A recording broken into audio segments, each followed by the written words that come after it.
Howdy and welcome to Wednesday's serving of Daily Bread. We've been discussing having faith during difficulties. Faith in God will enable us to persevere in our difficult times. Our scripture reading today is Habakkuk 2, 1 through 4. I will stand at my watch and station myself on the ramparts. I will look to see what he will say to me, and what answer I am to give to this complaint. Then the Lord replied, write down the revelation and make it plain on tablets, so that a herald may run with it. For the revelation awaits an appointed time.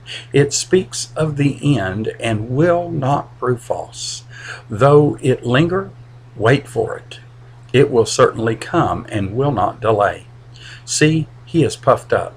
His desires are not upright, but the righteous will live by his faith.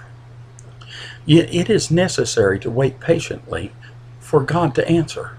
Waiting for God is never wasted time. It is often a time to learn lessons we might not learn any other way.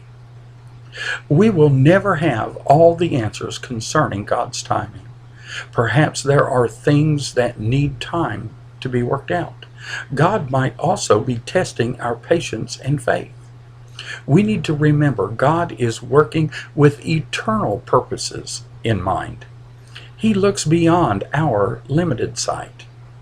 In verse 2, God instructed Habakkuk to write down the message God was going to give him. The point of this would be to make a permanent record of the prophecy that could be read in the future for encouragement, not to carry it around and read the message in Habakkuk's time. God's punishment of the Chaldeans was for an appointed time, determined by God. The same is true of all the evil in our world.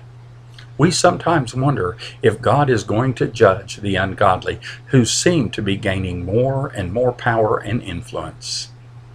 We can be assured God will most certainly judge the ungodly, but it will be in his time and according to his plan, not ours. During difficult circumstances, we need more than our own human wisdom. We need wisdom and guidance that only God can give. When we can't see any way out, we can trust God and his sovereignty. We must remember he has everything under control, and he has promised that in all things God works for the good for those who love him, in order to conform us into Christ's image. Even in difficult times, we must live by faith. Thank you, and I pray that you've enjoyed today's portion of Fresh Daily Bread, and may God richly bless you today.